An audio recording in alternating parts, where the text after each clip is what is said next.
mbokki rafetlu ànd beeg suñu programme ci ITV dal leen jàmm ci jotaayu Njolloor si li ci gën a fës ñu fas yéene koo jukki bokk na si nag association Manko Defar Transport association bile yëglu ci jafe-jafe yi nga xamante ne ñoom la ñuy jànkonteel ci dem beeg dikk bi rawatina nag melokaanu yoon yooyu sax ñu jàpp ne bokk na ci li sooke accident yu bëri ñi nemmeeku ci réew ka Sénégal kuréel gi xamle li ni mel ci bëccëg gi nga xamante ne ñu ngi doon ñaanal ñi nga xam ne ñoom ñoo loru ci tali yi ci réew ka Sénégal. Croix-Rouge bëccëg bi nga xam ne moom la ñu ko jagleel àdduna wërngal këpp di ko màggal gaaw démb la ñu ko doon amal yemoo ko juróom-ñetti fan ci weeru mai atum 2021 Croix-Rouge bu Sénégal ci bés bi la nag mu am ci ab porox ndoolu sargal ñi nga xamante ne ñoo di liggéeykat yi ñoom ñooñee nga xam ne ay volontaire lañu di nag taxawu askan wi bu ñu newee ci ay jafe-jafe daañu leen teewlu ci biir xibaar yi. leneen lu ñu fas yéene waxtaanee ci xibaar yi feetal korité mi teru ñu ngi ci wàccaay li jëwriñ bi nga xamante ne moom la ñu denk wàllub njënd ak njaay ci réewuk Sénégal ma ngay dalal xelu askan wi ne yokkute du am ci njëg yi Aminata Assome Diatta addu itam ci ginaar gi nga xamante ne ñu ngi doon ruumandaat ne dina manqué ci feetal korité gi moom jëwriñ bi Aminata Assome Diatta ay kàddoom itam daañu ko teewlu ci biir xibaar yi dibéeruk tey yemoo ko juróom-ñeenti fan ci weeruk mai atum 2021 mbokki bisimila ci jotaayu Njolloor si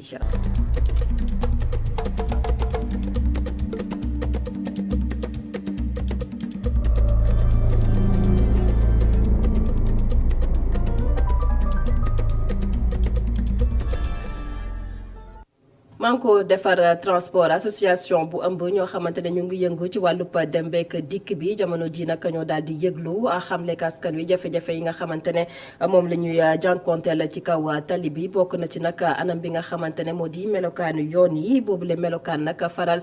di sooke ay l'accident yu bëri bu ñu sukkandikoo ci seen kàddu yeneen jafe-jafe yoo xamante ne moom la ñuy jànkonteel ci dem beek dikk bi jot nañu kaa yëkkati ci jamono ji nga xamante ne nag ñu ngi doon amalay ñaan jagleel ko ñi nga xam ne dañoo loru ci dem beek dikk bi ci kaw tali bi ñu amalee ko nag fi nga xamante ne moo di ca Fass Barigo ci teewaayu Gora Ndak Lo. association Manko Defar Transport amal bésub ñaan jagleel ko ñi loru ci accident yi ci Fass Barigo di commune bu féete ci département wu Gossas mu dib occasion ci transporteurs yi ñaawlu yàqu-yàqu yoon yi ñu dut baaraam ne moo indi yenn accident yi. kon su fekkee ne yow da nga ne accident yi bari na yow war nga nekk état koo xamante ne lay indi accident yi war nga impliquer chauffeur yi ci say réunion war nga impliquer chauffeur yi ci waxtaan wi nga xamante ne ñoom ñoo gën a xam fi yàqu ak fi yàquwul ak fi mën a indi accident ak fu ko mënta indi donc loolu ñu ngi koy ñaan su ma koy ñaan du pour man Pape Ndour mais parmi ñun am na ñoo xamante ne maîtriser nañ code de la route lu tax ku mel ne Pape Seck mënuñu gare routière bu ne ñoom ñu financer ko entièrement parce que ñoom joxoon nañ ñu fa ay code de la route ñu ne lii tukulóor la bii tukulóor la bii séeréer la langue boo ko bëgg a jënd mais amul boo ko bëgg a jàng mais amul suivi parce que loolu il faut que ñu impliquer ñun transporteurs yi pour suivi yooyu di mën a am donc yaakaar naa ne par tort partagé la accident yi nga xam ne mi ngi am ci télé bi am na loo xam ne ñun comportement humain la mais am na loo xam ne état des routes la mais am na loo xam ne aussi parc automobile bi la. beneenub jafe-jafe bu transporteur yi yëkkati bokku ca nekkinu waaye takk der yi ci kaw tali bi. lan moo tax munoo fexe ba mbaam yi traversé tali yi sareet yi daw guddi te taaluñu làmp di romb ay gendarme di romb ay policier lan moo tax loolu munuñ cee wax lan moo tax ñu teg chauffeur bi loo xamante ne chauffeur bi dana daw ba à un certain moment day perdre connaissance parce que bu fekkee ne da ngaa jóge fële mu am lu mat ñaar fukki montage ci boo jógee Kidira jëm Dakar montage yi. mën nga dëgg reçu nga ñëw ñu ne la beneen reçu ngay dagaat nga dëggaat reçu ñu ne la beneen reçu ngay dagaat loolu est-ce que munul tax nit traumatisé wu ba def loo xamante ne waru koo def loolu lépp ci cause accident yi la man yàlla xam na ne am na benn oto boo xam ne démbam dama jiit léegi moom mu taxaw mais ma taxaw ci ginnaawam nii rek di signaler pour génn ma dégg alkaati bi ne ko chargement débordant tey saak la teg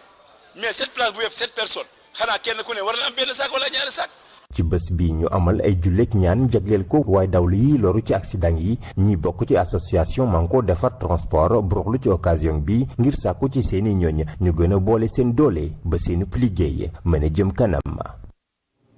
Gora Ndack Lo coowal suuf ca Ndengeleer ba tey nag pëndugu yi wureegu si ndax notable yi nga xamante ne ñoom ñoo nekk ca Jilaax ñoom nag ña ngay sàkku ci kilifa yu Sénégal gouvernement bi ñu indi saafara ci jafe-jafe yi suuf bi nga xamante ne ñu ngi koy nemmeeku diggante Ndengeleer ak Jilaax bu yooyu leen notable gannaaw nag ba ñu daal di teggee kàddu yi nga xamante ne kuréel gu ñu taxawaloon foofee ne nag ñoom ñooy aar lépp lu jëm ci wàllu intérêt waa Jilaax notable yooyu nag di sàkku ci kilifa yu Sénégal ngir rek ñu indi saafara ci yooyu lay jafe-jafe suuf moo waral nag ñu daal di jéglu janook askan ga fa ci teewaayu suñu correspondant di Muntaga Kanaan. kilifa yi Jilaax daal di nañu weddi ba mu set ndaw ñi bokk ci collectif pour la défense des intérêts de Jilaax li bëgg ñu daal di nangu suuf si ci Babacar Ngom. gune yooyu xamuñu lu ñuy wax dégg nga gune ki jigéen dong fa ne ay gune yu ndaw li nga xam ne mooy arrangé dëkk te mu am njëriñ mag ko mën a wax waaye gune mënu koo wax waaye gune yi Jilaax yi dañoo sob bu ñu yëgee naan mag ñi xamuñu dara te mag ñi bi ñuy xam kañ la fekk ñu xalaat leen. ñoom notable dëkk bi jiiñ nañu nguur gi ne moom daal ñoo ñàkkal fayda frontières yi am diggante Ndingler ak Jilaax ba tax li xew. problème bii yëpp nag gouvernement bi moo leen négligé lii gouvernement bi da koo waroon atte bu yàgg bi problème bi amee préfet bu Mbour ñëw su préfet bu Ngekoox ñëw su préfet bu Mbadaan ñëw ak seeni conseil ak seeni président la fa ñëpp tase ñu réglé ko mais bi ñu déddoo leen da ngi buddi borno yi lañu buddi borno yi ñëw dugg biir Jilaax loolu nag lañu bëgg mu dakk. ñoom kilifa yi Jilaax yi ñu ngi ñaan nguur gi mu daldi dellu ci frontières yi ni ko arrêté bi génne woon su loolu amul nañu waaj ne xam ne lu ne mën na cee xew. diggante Ndingler ak Jilaax dafa amoon arrêté boobu mu amoon nag la ñu bëgg te préfet bu Mbour nañ ñëw dagal ko Ndingler yem fi mu war a yem Jilaax yem fi mu war a yem manu ko leneen lu mu gis ëllëg moo ko def. préfet département Mbour bi moom li mu xamle mooy mu ngi liggéey bu baax ngir jàmm am ci diggante Jilaax ak Ndingler. Muntaga Kane ñu wutali ca Kaolack foofee nag la ñu fay waxtaanee di douane nag liggéey bi nga xamante ne jot na ko faa amal ca Kaolack ci diiru benn weer nag douane bi daal di teg loxo lu toll ci 2 tonnes gu ay yamba ñu mën kaa xayma ci 200 millions ci suñu koppar mu di nag liggéey boo xamante ne liggéey bu am solo la waaye itam ñu ngi koy def ngir aar ñi nga xamante ne ñoo di askan gafa ñu amal ko itam janook taskatu xibaar yi ak ki nga xamante ne moo di suñu correspondant ca Kaolack di Adama Sara. subdivision bu douane bu nekk fii ci diwaanu Kaolack nag ñu ngi wéy di am ndam ci xeex bi ñuy xeex wàllug Sénébar ci weer wi ñu nekk rek lu toll ci 2 tonnes yamba xayma ko ci lu ëpp 200 millions ci suñu koppar. dafa def benn saisie de 1 tonne 400 kilogrammes de chanvre indien pour une valeur de 168 millions maanaam téeméeri millions ak juróom-benn fukk ak juróom-ñett de francs CFA. te saisie bii nga xam ne mooy saisie record wax dëgg yàlla masu fi am léegi suñ boolee saisie brigade commerciale u Kër Ayib ak saisie Guinguinéo poids totalu chanvre indien bi ci biir mois bii mu ngi toll ci 2 tonnes 140 kilogrammes mu nekk valeur boo xam ne ñu ngi koy estimer à 227 millions 200 mille francs CFA. ngir nag fexe ba douane bu Sénégal am ndam ci xeex bi muy xeex bile trafic kilifa yu Gàmbi nag noppi nañ ngir gunge leen. mais Sénégal benn lañ te foog ñu liggéey together especially ci wàllu karange ba tax na moom sax defoon na benn lettre ci mois de février bind gouverneur bu Kaolack war ko ne ko dañu war a toog force de sécurité yëpp ñëw ñu am réunion boo xam ne dañ ci délibéré li nga xam ne mooy suñ concerné yi. mbir mu doy waar mi nag soxal na bu baax kilifa yu ŋànk gox bi. parce que yombul quantité bu toll nii ñu jàpp ko ak niñ ko defee parce que bu ñuy xool ne fii frontière bi li fiy jaar ci lu mu toll ci oto liggéey bu ñu mel yombul donc tey au nom du chef de l'État lañ fi ñëwee ministre de l'Intérieur ministre de la Justice mais également ministre de l'Économie pour delloo leen njukkal xeex bi nag yombul ñun ñëpp dañ ci bëgg ànd. muy autorité administrative autorité locale ak force de défense et de sécurité. liñ fi ñëw mooy nañ oote pour waxtaan nekk benn Gambien sénégalais ñun population yi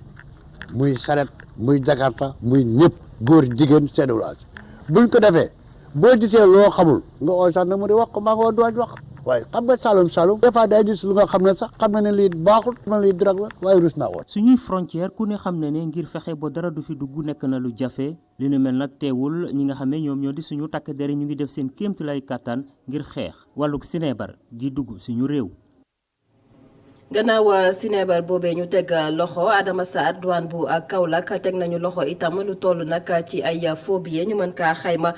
ci suñuy koppar ci téeméeri million ci suñuy koppar loolee nag faux billets yi ñu fekk ko ci benn bus boo xamante ne mi ngi baw woon fële ca Diaobé dugg si foofee nag ca Kaolack ci bus boobee la ñu fekk yooyu les faux billets ñu teewlu si ki nga xamante ne moo di sous-lieutenant Momar Niass chef bu brigade mobile bu douane bu Guinguinéo ñu teewlu ko ba tey ci micro Adama Sara. ñu ngi ko jàpp altine bi passé ci guddi ay 1h du matin lañ jàpp billet yi ci benn bus bu doon jugee Diaobé di dem Dakar voilà bus bi Diaobé la jugee di dem Dakar ñu contrôler bus bi gis ci benn sac bi mu xaw ñu jaaxal ñu laajte mais malheureusement amul ku wax ni man maa moom sac bi jëm nañ identifier ba sonn mais amul ku wax ni man moom sac bi ñu jël sac bi tijji ko gis ci ay yére gis ci benn jaget ñu tijji jaget bi ci biir gis ci billet yi bi ñu jàppee billet yi nag dañoo dem ba BCEAO bi nekk Dakar ñoom ñoo ñu confirmer que ni effectivement ay faux billets la voilà. parce que 89 billets la yu 200 euros. léegi nekk 2276 billets yu 100 euros. boo ko xoolee day ëpp téeméeri million ak lu ko ëpp. jàppee faux billets yi nag bus bi dañ ko téye parce que transport en commun la téye nañ ko. téyewaale chauffeur bi ak apprenti bi ñu xool procédure bi fu muy mujjee.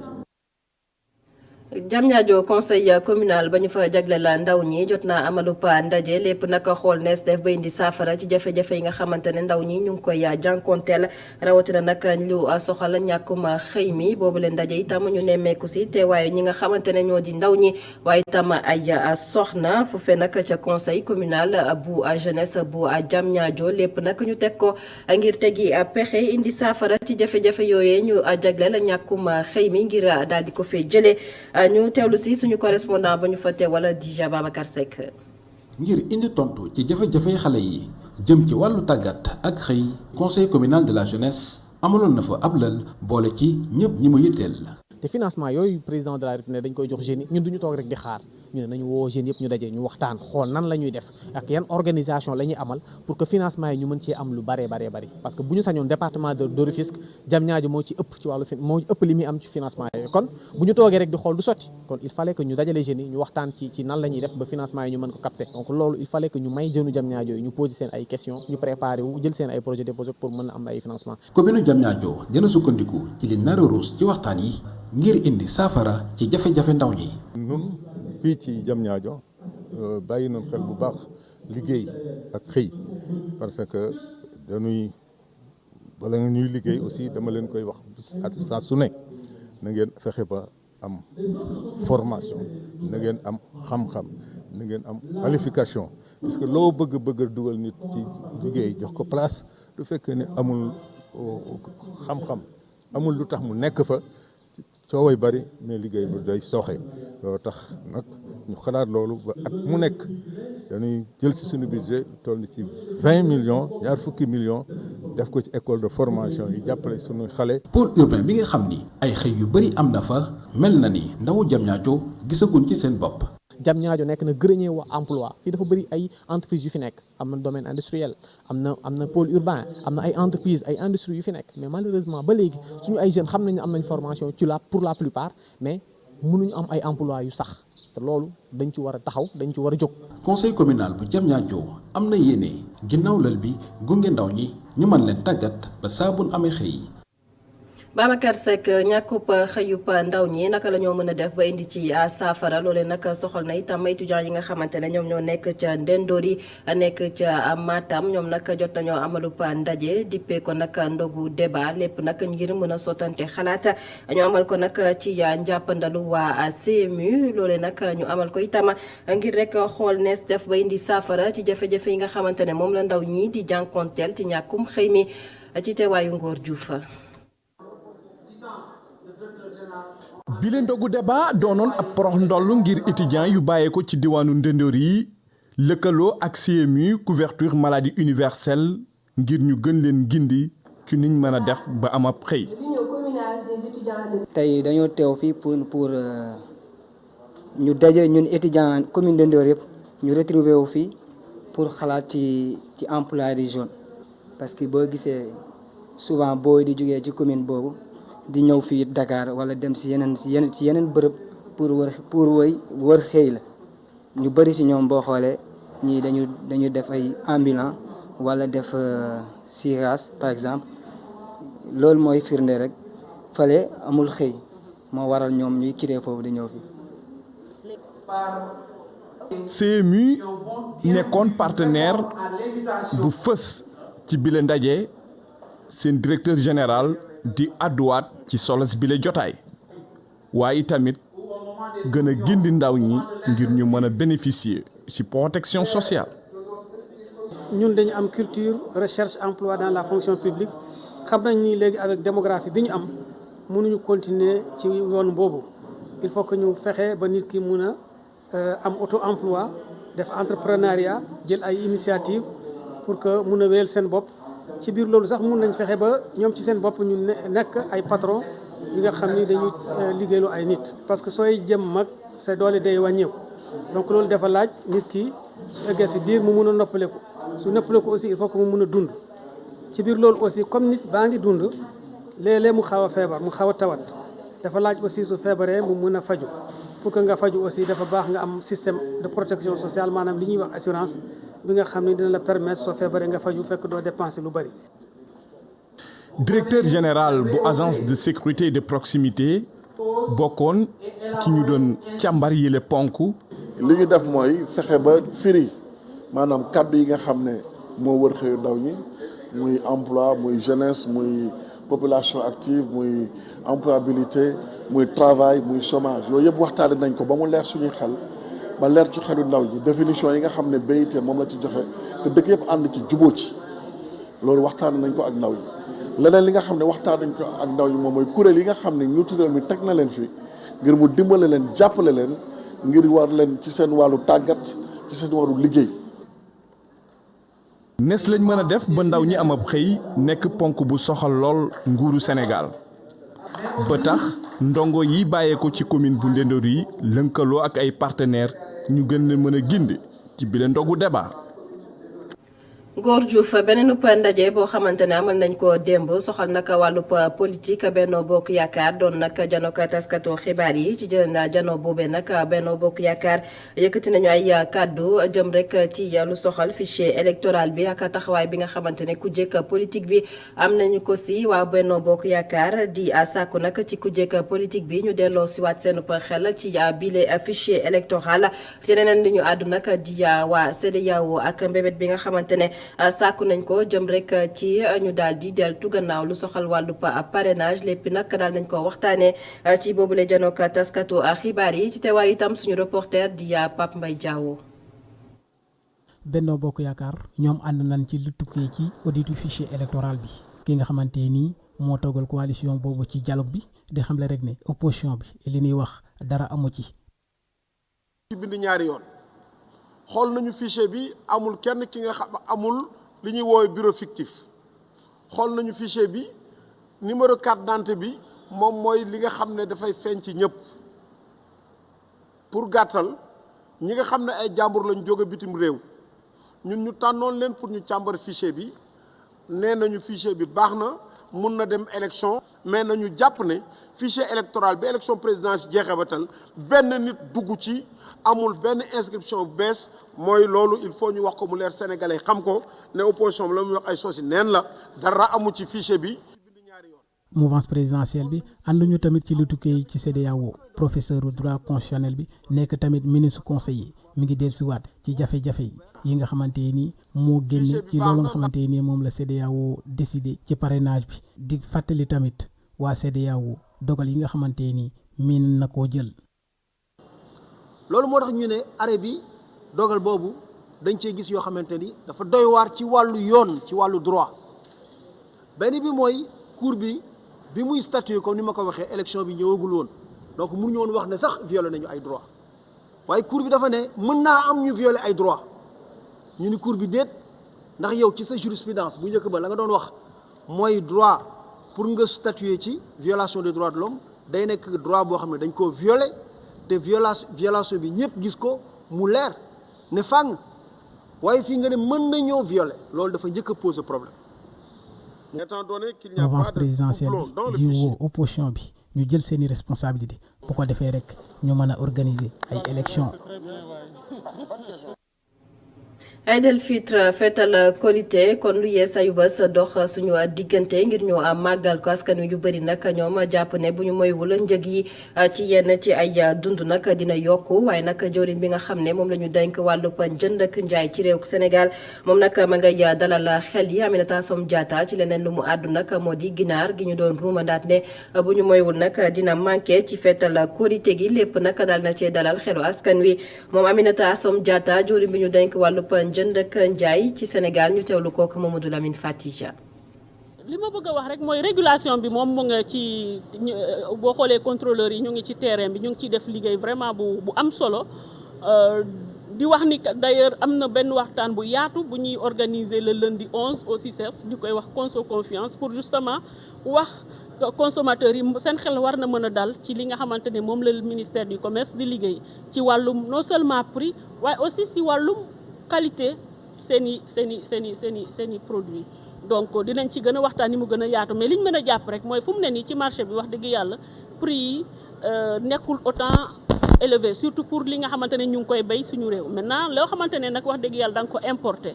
doo am benn maîtrise ci li nga xamante ne moom mooy le prix à l'international donc bu boobaa léeg-léeg dinañ ci gis ay augmentation comme lu mel ni lu jëm ci dëwlin bi waaye loolu yëpp waxtaan bi dinañ ci gën a ñëwaat ci mardi incha allah ci événement bi nga xamante ne moom la ñuy organiser au CICES na ci bu fa ñëpp teewee dinañ gën a waxtaan daal ci mbir moom. waaw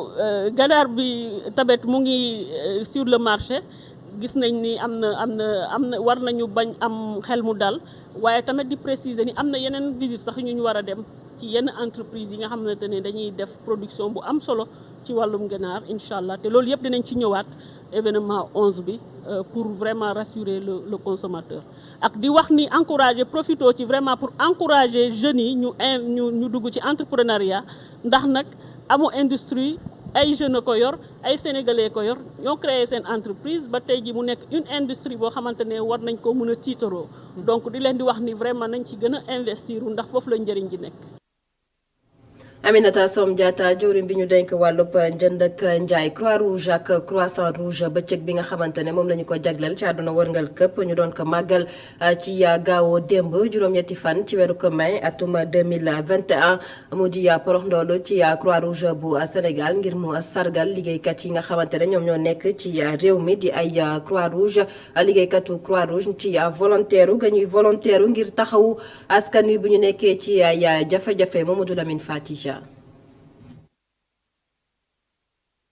thème bi nga xam ne mooy gën a wane engagement bi nga xam ne Croix-Rouge taxawee na ko ginnaaw téeméer ak juróom fukk ak juróom benn at yi nga xam ne moom la ñu génn Croix-Rouge sénégalaise tey jile di delloo njukkal ñi nga xam ne ñooy volontaires yi ci bés bi nga xam ne ñu ngi ko jagleel Henri Dunant ci nga xam ne moo sanc Croix-Rouge ci àdduna bi. loolu moo indi Croix-Rouge mooy dimbale doomu aadama te séntuwoo ci dara donc noonu la Croix-Rouge juddoo te membres yi rek 60 000 lañu ci 45 départements yi soo jëlee nag xale yi 30 000 lañu jeunes yi. soo jëlee jigéen ñi maanaam jigéen ñi ñoom ñooy ëpp toujours ci fépp fu ñu nekk donc genn wàll bu ci nekk jigéen lañu fii tey jigéen ñi ñoo wax ne ñoom dañoo bëgg a célébrer ren fête bi ci département Guédiawaye ñu indi ko fii ci Wakhinane Nimzatt. ay jëf yu jëm ci dimbale nit yi nga xam ne ñu ngi nekk ci tolof-tolof ñi nga xam ne volontaire Croix-Rouge yi ñu ngi koy def bés bu ne tey jile seeni présidente nationale di ko rafetlu. te mu ren bu mooy wane rek ñun ni ñu mel xam nga léeg-léeg nag nga wane ni nga mel wax li ngay liggéey ak naan nga koy liggéeyee dafa baax pour que nit ñi xam ne ñun am ñu moroom loolu nag du question titre ak yooyu waaye nit ñee gis liggéeyu Croix-Rouge bi ñuy liggéey te fii ci salle bi dégg ngeen koo xam ne bokkul Croix-Rouge responsable la ci centre de traitement Dalal Jàmm mu wax téeméeri xale yi Croix-Rouge yi fa nekkoon li ñu doon liggéey booy dimbale nit ki yenn saa yi war na taxaw ne kii di ñu dimbale lu xew ñun nan lañ ko war a dimbale parce que Croix-Rouge ci ndimbal rek lay wéy donc à partir de ce moment na ci Sénégalais yi dugal seen loxo. bés bi nga xam ne ñu ngi ko jagleel Croix-Rouge ci àdduna wërngal këpp delloo nañu njukkal ñi nga xam ne ñooy volontaires yi ci jëf ji nga xam ne ñu ngi koy def bés bu ne rawatina waxtu ji nga xam ne ñu ngi wax feebaru mbas bile Croix-Rouge am ci taxawaay bu rafet dem sax ba askan wi di rafetlu bu baax a baax seeni jëf. Mamadou Lamine Fati mbas moomee di coronavirus tolluwaay bi ci réew ko Sénégal xayma bés bi fësal ne ñaar fukk ak juróom-ñaar ñoom ñoo génn amee doomu jàngoro bi ci test bi nga xamante ne amal nañ ko ci junni ak juróom fukk ak ñett ci doomi aadama ñaar fukk yi nag ci ñoom ñoo ci ay cas communautaire maanaam xamuñu fa ñu jotee ci mbas mi ñeent fukk ak juróom-ñeent ñoo ci ne ñoom nag ñoom ñoo wér ci bile doomu jàngoro fukk ak ñeent ñoo ci ne ci sauvetage ñaari doomi aadama ñoo faatu gaaw démb juróom-ñetti fan ci weeru mai atum 2021 bon tey ci xibaar yi ñu wax ci waa ANPS di kuréel bi nga xamante ne moom moo ëmb taskatu xibaar yi nga xam ne ñooy bàyyi xel ci lu jëm ci wàllub tàggat yaram démb nag amal nañu ab ndaje màggal nag fukki at yoo xamante ne moom la ñu jagleel wàllub football professionnel waaye tam waxtaanee li nga xamante ne moo ci ay jafe-jafe ak lan lañ ci mën a jooyanti ba mbir mi gën a mën a ñoŋ ñu teewlu si suñu ndaw ba ñu fa teewaloon ki nga xamante ne moo di Abou Tedi Sow moo daal di taataan kàddu ki di Abdoulaye Thiam. ñun soo gisee tey ñu dajale fii kàngam yi nekk ci sport Sénégal yëpp et aujourd'hui ñoom ñu dajalee leen c'est pour saytu li nga xam ne moom mooy suñu football professionnel. football professionnel mu ngi judd 2009 nag ak 2021 tey jii mën na fukki at ak ñaar 12 ans nag il faut nga taxaw nga saytu ko am na loo xam ne bëggoon nañ ko def am na loo xam ne def nañ ko am na loo xam ne defuñu ko am na loo xam ne dafa nekk ay tolof yu métti loo xam ne mënuñ fexe ba def donc ñun journaliste aussi suñu rôle warul yem rek ci nga dem stade collecter traiter diffuser information nga pare ci déedéet su fekkente ne xalaat nga ne sa xam-xam wala mun nga def ay débat yoo xam ne mun na changer mbir mi waxuma la rek ci wàllum sport ci wàllum diplomatie ci wàllum politique ci wàllum leneen ak leneen war nga ko mun a poser loolu moo tax ANPS woote débat bii nii tey convier ki nga xam ne moom mooy président de la ligue professionnelle di Sayersek convier ki fi njëkkoon nekk président ligue professionnelle du Louis Lamotte ñëpp xam ne xarañteefam convier le président Augustin Senghor ñoom ñëpp ñu toog it nag ay kàngam ñu toog xool réfléchir xool naka lañu mën a def aujourd'hui pour développer davantage suñu football parce que quand même ren dafa nekk at bu baax trop ci suñu football parce que c'est la première fois depuis 2004 la ñu gëj a gis équipe sénégalaise bi nga xam ne day franchir premier tour bay dem ba demi-finale bay dem ba quart de finale ba dugg top 8 wala top 16 donc Teungueth Football Club def na ko Jaraaf de Dakar def nañ ko donc c'est un moment opportun boo xam ne ANPS saisir na ko pour moom tamit mun a apporter contribution bi nag suñu defee débat yi ba pare dañ koy tënk ci benn rapport ñu jëbal ko ministre des sports Matar Ba jël benn rapport bi jox ko Augustin Senghor jël beneen rapport jox ko ligue professionnelle ki nga xam ne moo koy jiitee di Sayersek loolu mu nekk contribution journaliste sportif sénégalais yi fi nekk yëpp. mu ngoog ci yile kàddu yu Abdoulaye Thiam njiital ANPS la ñuy yëkkatee jotaayu njolo si amoon mbégte dégte leen xibaar yi di wéyandi ci www.emedia.sn jaa ngeen jëf.